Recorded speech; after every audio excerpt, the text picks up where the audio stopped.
नमस्कार दोस्तों, मैं हूं समरेश अग्रवाल और मैं आप सभी का स्वागत करता हूं quick academy of video editing के आज के इस ट्यूटोरियल में। तो आज हम देखने वाले हैं वीडियो एडिटिंग के लिए कंप्यूटर का कॉन्फ़िगरेशन हमें क्या बनाना चाहिए। तो आइए देखते हैं।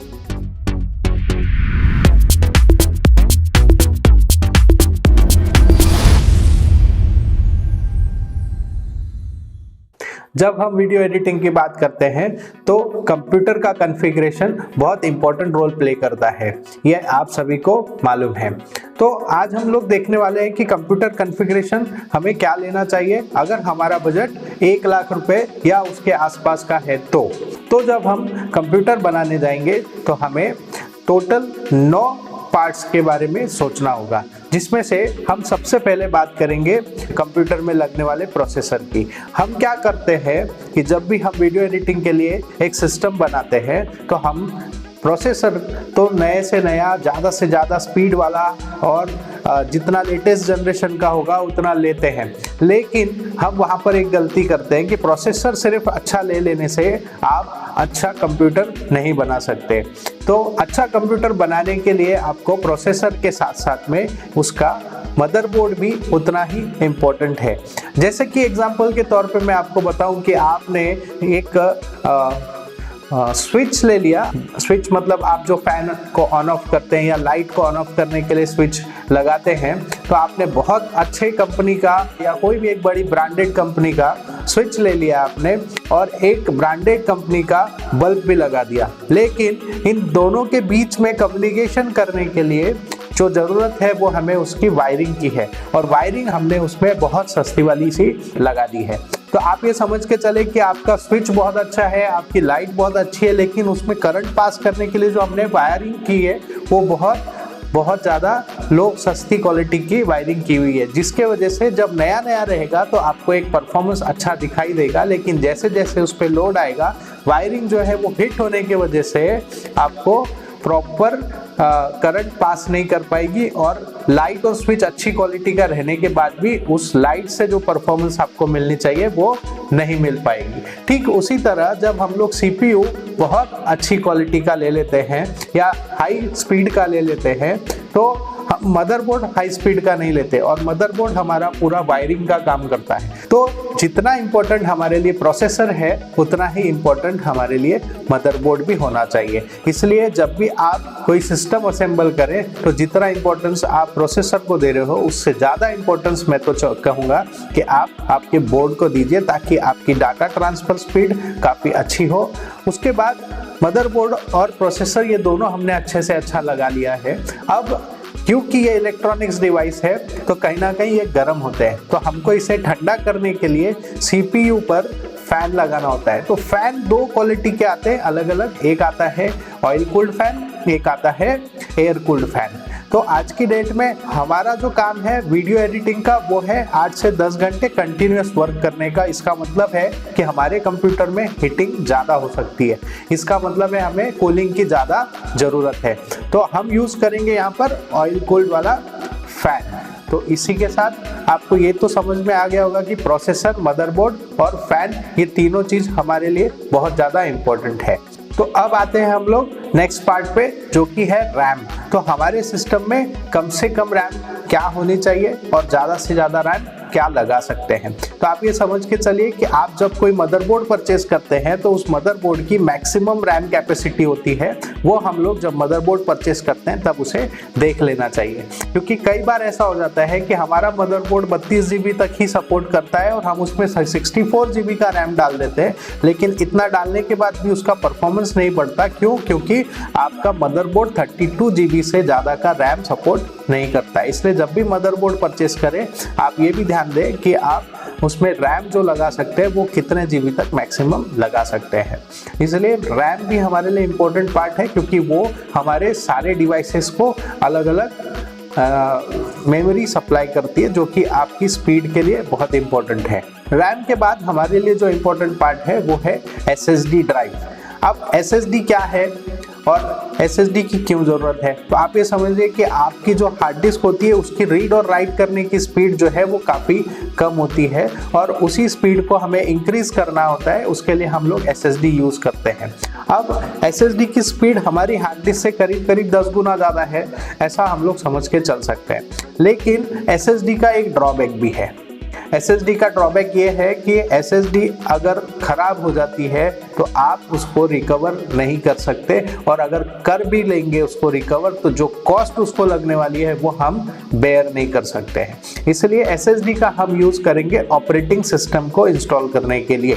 तो SSD जो हमें लेना होगा वो कितनी GB की लेना है और कौन सी कंपनी की लेना है, ये हम लोग आगे देखने वाले हैं।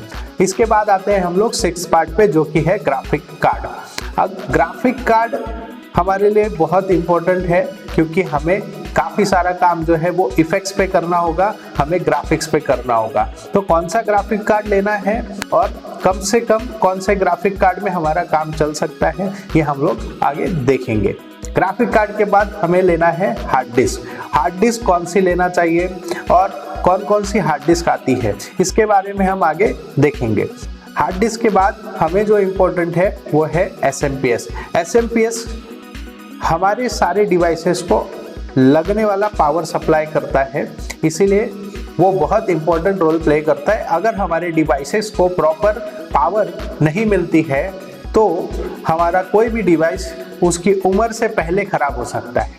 इसीलिए आपको ये ध्यान रखना है कि SMPS में कॉम्प्रोमाइज़ नहीं करना है। लास्ट हमें जो चाहिए इन सब डिवाइसेस को असेंबल करने के लिए, उसको एक जगह लाने के लिए, उसको एक दूसरे से कनेक्ट करने के लिए हमें चाहिए कैबिनेट। तो कैबिनेट क्यों इम्पोर्टेंट है इसके बारे में भी हम लोग आगे देखेंगे।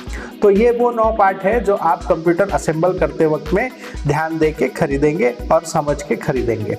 अगर आपका बजट 1 लाख रुपए तक का है तो आप कंप्यूटर का कॉन्फ़िगरेशन क्या परचेस करेंगे। तो जैसा कि आप स्क्रीन पर देख पा रहे हैं, मैंने यहाँ पर 2 अलग अलग प्रोसेसर दिखाए हुए हैं। जो कि पहला प्रोसेसर है i7 10th जनरेशन का और दूसरा प्रोसेसर है i9 का 10th जनरेशन का। अब i7 और i9 दो अलग अलग क्यों बता रहा हूँ मैं, तो आप ये समझे कि i7 और i9 का जो प्रोसेसर दिखा रहा हूँ इसके अंदर में अगर आप लेटेस्ट पे जाएंगे, ज़्यादा हाई स्पीड पे जाना चाहते हैं तो आपको i9 ही जाना है। लेकिन अगर आपका बजट 1 लाख से ऊपर जा रहा है तो आप उस समय पे i7 10th जनरेशन पे आ सकते हैं।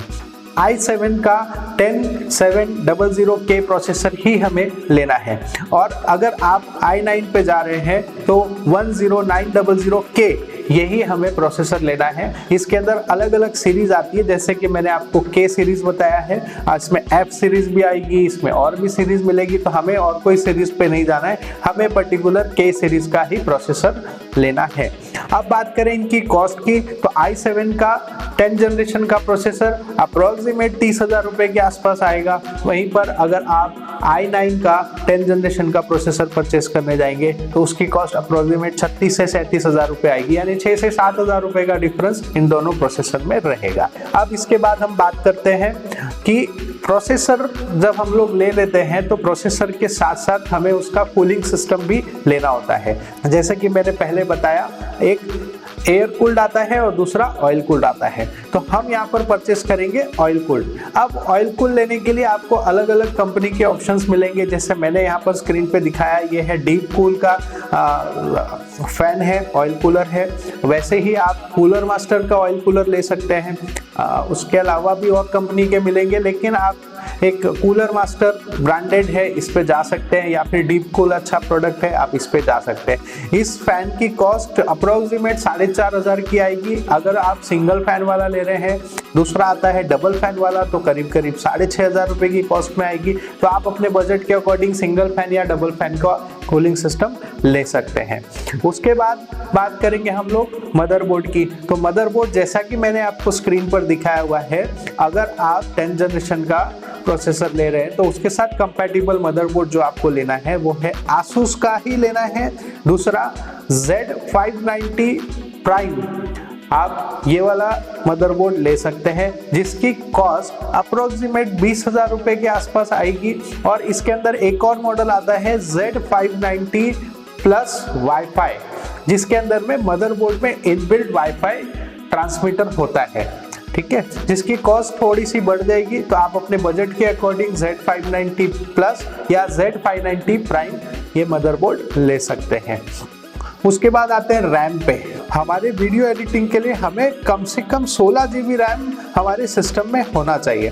16 GB से ज़्यादा लेंगे तो अच्छा है, 16 GB से कम नहीं रखें, क्योंकि हमें आगे ग्राफिक्स पे काम करना है और आने वाले समय में हमें नए नए सॉफ्टवेयर और ऐड करने हैं। 16 GB की रैम अप्रोक्सीमेट कॉस्ट इसकी 8,000 रुपये के आसपास आएगी। आप ये समझ के चलें कि अगर आपने 32 GB ले लिया तो 16,000 रुपये की होगी। तो आप बजट के अकॉर्डिंग मिनिमम 16 GB। अगर मैं लाख रुपए की बात करता हूं तो लाख रुपए में जो बजट हो सकता है वो 16 GB का हो सकता है, 32 GB का, और आपका बजट ऊपर जाएगा। अब बात करते हैं SSD की। तो SSD में आपको सैमसंग की 970 EVO यही वाली SSD लेनी है, क्योंकि ये सबसे बेस्ट SSD है। अगर हम लोग इसको कंपेयर करेंगे दूसरी SSD के साथ तो इसकी कॉस्ट वाइज भी ये SSD आपको थोड़ी महंगी मिलेगी। आप ये समझें कि अगर सैमसंग 970 EVO 250 GB की SSD अप्रोक्सीमेट कॉस्ट इसका 4,800 के आसपास मिलेगा, वही आपको WD में अगर आप लेने जाएंगे तो 250 GB का M.2 का SSD आपको मिलेगा करीब 3,500 रुपये का। तो मैं रिकमेंड करूंगा कि आप सैमसंग 970 EVO ही हमें लेना है, WD अभी नहीं जाना है आपको, क्योंकि आपको बेस्ट परफॉर्मेंस चाहिए। उसके बाद हम लोग बात करते हैं ग्राफिक कार्ड की। तो ग्राफिक कार्ड में मैं आपको दो ऑप्शंस दूंगा। दो ऑप्शंस क्यों? क्योंकि दोनों की कॉस्ट में काफ़ी फ़र्क है। फर्स्ट जो मैंने आपको स्क्रीन पर दिखाया वो है Zotac GTX 1050 Ti 4 GB DDR5 का ग्राफिक कार्ड है, जो कि आप ले सकते हैं। और इसकी कॉस्ट आज की कॉस्ट मतलब है अप्रैल 2021 में जो कॉस्ट है इसकी अप्रोक्सीमेट 17,000 रुपये के आसपास ये आपको ग्राफिक कार्ड मिलेगा। दूसरा ग्राफिक कार्ड है Zotac का GTX 1650 4 GB में DDR6, जिसकी कॉस्ट अप्रोक्सीमेट 25,000 रुपये की मिलेगी। तो आप अपने बजट के अकॉर्डिंग इन दोनों में से मिनिमम ग्राफिक कार्ड ये वाला आपको लेना है। आप इससे अच्छे और ग्राफिक कार्ड ले सकते हैं, जैसे कि 1650 है, 1660 है, उसके बाद 4 GB के बजाय 6 GB पे जा सकते हैं, 8 GB पे जा सकते हैं। तो आप बजट के अकॉर्डिंग ग्राफिक कार्ड इससे ऊपर जो ले लेंगे वो अच्छा। ये आपको मिनिमम ग्राफिक कार्ड लेना है 1050 Ti या 1650। इसके बाद बात करते हैं हार्ड डिस्क की। तो जैसा कि मैंने आपको बताया कि हार्ड डिस्क बहुत इंपॉर्टेंट रोल प्ले करती है, क्योंकि हमारा पूरा डेटा जो होता है वो हार्ड डिस्क के अंदर होता है। अब हार्ड डिस्क के अंदर में रीड और राइट स्पीड बहुत इंपॉर्टेंट होती है। तो रीड और राइट स्पीड आपकी अगर अच्छी होगी तो डेटा का ट्रैवलिंग जो है वो फास्ट होगा। अगर रीड और राइट स्पीड आपकी लो होगी तो आपका डेटा का ट्रैवलिंग जो है वो स्लो होगा। तो इसलिए हमको हाई स्पीड वाला हार्ड डिस्क चाहिए। अब मार्केट में अलग अलग टाइप की हार्ड डिस्क आती है, जैसे कि डेस्कटॉप हार्ड डिस्क आती है, एक आती है सर्विलेंस हार्ड डिस्क। अब सर्विलेंस हार्ड डिस्क और डेस्कटॉप हार्ड डिस्क में से क्या लेना चाहिए? तो सर्विलेंस हार्ड डिस्क जो है वो बनी हुई होती है CCTV कैमरा के लिए, क्योंकि CCTV कैमरा 24 घंटे चलता है और कंटिन्यूस पावर उसको मिलता रहता है, और हार्ड डिस्क कंटिन्यूस पावर मिलने की वजह से ज़्यादा गर्म हो जाती है।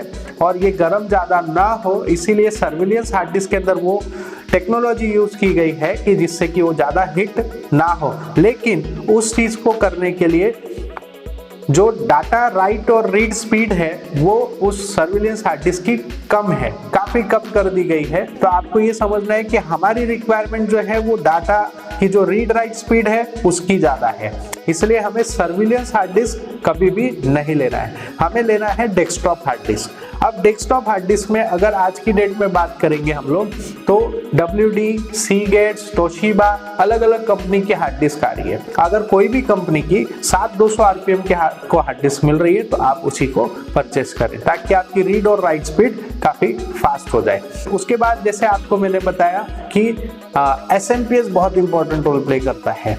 SMPS हमारे सारे डिवाइसेस जैसे कि हार्ड डिस्क, जैसे कि मदरबोर्ड, जैसे कि ग्राफिक कार्ड, इन सभी इक्विपमेंट्स को पावर सप्लाई करता है। अब हर इक्विपमेंट की रिक्वायरमेंट अलग अलग पावर की होती है।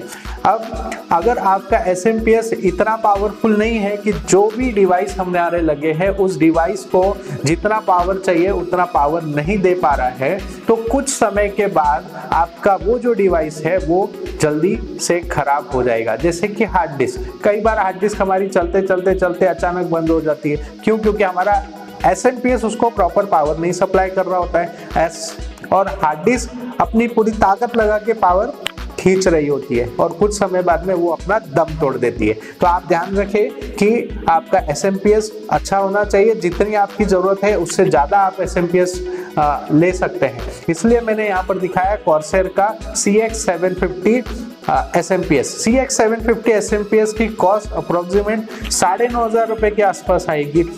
अगर आपका बजट ज़्यादा हो रहा है और आपको कम करना है तो आप 750 की बजाय 650 पे जा सकते हैं। लास्ट जो हमें रिक्वायरमेंट है वो कैबिनेट की। अब कैबिनेट कौन सा लेना चाहिए? तो आप ये समझिए कि आज की रेट में बहुत सारे लाइटिंग वाले कैबिनेट बाजार में अवेलेबल है। RGB कैबिनेट अवेलेबल है जिसमें बहुत सारी लाइटिंग इधर से उधर से लाल पीली नीली घूमती हुई आपको दिखाई देती होती। लेकिन हमारी रिक्वायरमेंट इस लाइटिंग की या दिखावे की नहीं है। आप सीधा सीधा समझ के चले कि हम लोग वीडियो एडिटर्स हैं, वीडियो क्रिएटर्स हैं। हमें जो रिक्वायरमेंट है वो है ज़्यादा से ज़्यादा स्टोरेज की, और ज़्यादा से ज़्यादा स्टोरेज के लिए हमें चाहिए कि हमारे कैबिनेट में ज़्यादा से ज़्यादा हार्ड डिस्क लगाने के लिए जगह हो। जबकि जितने भी अभी लेटेस्ट RGB या फिर जो क्रिएटिव कैबिनेट्स आ रहे हैं जिसमें लाइटिंग ज़्यादा होती है, इसके अंदर अगर आप देखेंगे तो ज़्यादा से ज़्यादा आप उसमें 2 हार्ड डिस्क इंस्टॉल कर सकते हैं, उससे ज़्यादा आप उसमें लगा ही नहीं सकते। तो आप ये समझे कि इन फ्यूचर अगर आपको 2 की बजाय 4 हार्ड डिस्क लगानी है तो आप आपकी कैबिनेट में जगह नहीं होने की वजह से लगा नहीं सकते, और फिर आपको कैबिनेट खुला रखना पड़ेगा या फिर वो हार्ड डिस्क को बाहर लगानी पड़ेगी।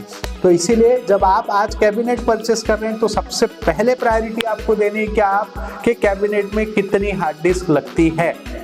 तो आपको मैंने एक मॉडल नंबर दिखाया हुआ है जो कि कूलर मास्टर का CM694 है, या फिर दूसरा एक मॉडल नंबर है CM500 है। आप ये जो मॉडल है इसके अंदर आप देखेंगे तो कम से कम 4 हार्ड डिस्क लगेगी, किसी में 6 हार्ड डिस्क लगती है। तो आप दिखावे पे मत जाओ, अपनी अकल लगाओ। तो इसीलिए मैंने कहा है आपको कि आप जब कैबिनेट परचेस करें तो उसमें ज़्यादा से ज़्यादा हार्ड डिस्क लगाने की जगह हो, इस बात का ध्यान रखें। तो अभी जो मैंने कॉन्फ़िगरेशन बताया इसके अंदर अगर सब डिवाइसेस आप हायर साइड वाले लेते हैं तो कॉस्ट अप्रोक्सीमेट 1,20,000 रुपये तक की आएगी। और अगर इसके अंदर में थोड़े से हमने डिवाइस से कॉम्प्रोमाइज़ करना बताया आपको, अगर उसको कॉम्प्रोमाइज़ करते हैं तो करीब करीब 1,00,000 या 1,05,000 तक की इसकी कॉस्ट आएगी। तो ये हुआ हमारा एक बजट 1,00,000 रुपये तक का सिस्टम कॉन्फ़िगरेशन। अब बात करते हैं अगर आपका बजट 1,00,000 रुपये का नहीं है और आप कम से कम बजट पे जाना चाहते हैं, तो मैं रिकमेंड करूंगा कम से कम बजट ऐसा ना रखें कि आप सिस्टम लेने के बाद उसे यूज में ही ना ले पाए। तो कम से कम जो बजट आपका होना चाहिए वो होना चाहिए 60 से 70,000 रुपये के बीच में। अगर आपका बजट 60 से 70,000 रुपये तक का है तो आपने कंप्यूटर का कॉन्फ़िगरेशन क्या लेना चाहिए। तो जैसा कि आप स्क्रीन पर देख पा रहे हैं i5 का 9th जनरेशन प्रोसेसर आप ले सकते हैं जिसका पर्टिकुलर मॉडल नंबर है i5-9600K, और ये प्रोसेसर आप अपने इस बजट के लिए ले सकते हैं। उसके बाद CPU फैन हमें लेने की ज़रूरत है। तो CPU फैन जो हमने 1,00,000 रुपये की सिस्टम में रखा था वही सेम CPU फैन हम यहाँ पर रखेंगे, क्योंकि इसके साथ हम कॉम्प्रोमाइज़ नहीं करेंगे। फैन आपको लेना है डीप कूल का या कूलर मास्टर का ऑयल कूल वाला, जिसकी कॉस्ट अप्रोक्सीमेट 4,500 रुपये की आएगी।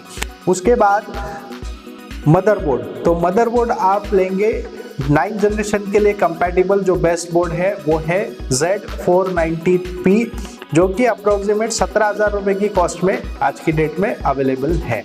ये जो हमने 3 पार्ट लिए हैं, प्रोसेसर, CPU फैन और मदरबोर्ड, ये हमने अच्छे से अच्छा लिए हैं और यहाँ कोई हमने कॉम्प्रोमाइज़ नहीं किया हुआ है। ठीक है, अब इसके बाद के जितने भी पार्ट्स हैं इसमें हमने थोड़ा सा कॉम्प्रोमाइज़ किया है, जिसकी वजह से कॉस्ट हमारी थोड़ी सी कम हो जाएगी। जैसे कि यहाँ हम लोग रैम की बात करते हैं तो रैम हमने 1,00,000 रुपये के सिस्टम के बजट में 16 GB रखा था, यहाँ पर हमने 8 GB कर दिया है। तो आप रैम बाद में कभी भी बजट आपका बनता है तो बढ़ा सकते हैं, इसलिए मैंने रैम कॉर्सर की रखी है जिसकी कॉस्ट अप्रोक्सीमेट 4,500 रुपये की आएगी। उसके बाद अगर बात करते हैं M.2 SSD की, तो हमने बजट के अकॉर्डिंग ब्रांड चेंज किया है। यहाँ पर WD का M.2 SSD लिया है जो कि 250 GB का है और जिसकी कॉस्ट अप्रोक्सीमेट 3,500 रुपये की रहेगी। तो यहाँ पर हमने थोड़ा सा कॉम्प्रोमाइज़ किया है ब्रांड के साथ में। बाकी हमने M.2 ही रखा हुआ है SSD और उसका स्टोरेज भी हमने 250 GB का ही लिया हुआ है। उसके बाद हम बात करते हैं ग्राफिक कार्ड। तो ग्राफिक कार्ड हमारे पास दो अलग अलग ऑप्शन रखे हुए हैं। एक ग्राफिक कार्ड जो हमने 1 लाख रुपए के बजट में लिया था 1050 Ti 4 GB का, जिसकी कॉस्ट अप्रोक्सीमेट 17,000 रुपये की आती है।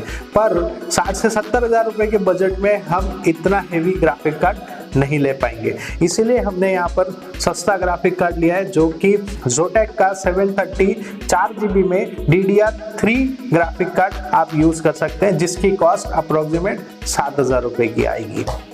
हार्ड डिस्क जैसा कि हमने पहले देखा हुआ है 2 TB मिनिमम हार्ड डिस्क आपको लेना है, वो भी हाई स्पीड वाला 7200 RPM में, जो भी कंपनी का आपको अवेलेबल होता है वो आप ले सकते हैं। उसके बाद में मैं यहाँ पर आता हूँ SMPS पे। तो जैसा आपने पहले देखा था कि SMPS 10,000 रुपये या 9,500 की कॉस्ट में आ रहा था, 6,000 की कॉस्ट में आ रहा था। क्योंकि हमारा बजट अब कम हो गया है तो यहाँ पर हमने SMPS को भी कॉम्प्रोमाइज़ किया है। यहाँ पर हमने 550 वैट का SMPS यूज़ किया जिसकी कॉस्ट अप्रोक्सीमेट 3,800 रुपये की आएगी, जो कि हमारे बजट के हिसाब से फिट बैठती है। उसके बाद सबसे लास्ट जो ऑप्शन है वो है कैबिनेट का, जो कि मैंने आपको पहले बताया मैक्सिमम हार्ड डिस्क की उसमें प्लेसमेंट कैपेसिटी हो ऐसा कैबिनेट आपको लेना है। अगर आप ये वाला कॉन्फ़िगरेशन लेते हैं तो इसका बजट अप्रोक्सीमेट 60 से 70,000 रुपये के बीच में आएगा। और ये जितनी भी प्राइसिंग मैंने आपको दी है ये अमेज़ॉन पे जो प्राइस अवेलेबल है उस प्राइस के अकॉर्डिंग मैंने आपको बजट दिया है।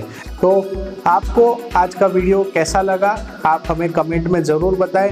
हमारे channel quick academy of video editing को आप ज़्यादा से ज़्यादा लाइक करें, शेयर करें, सब्सक्राइब करें। थैंक यू, नमस्कार।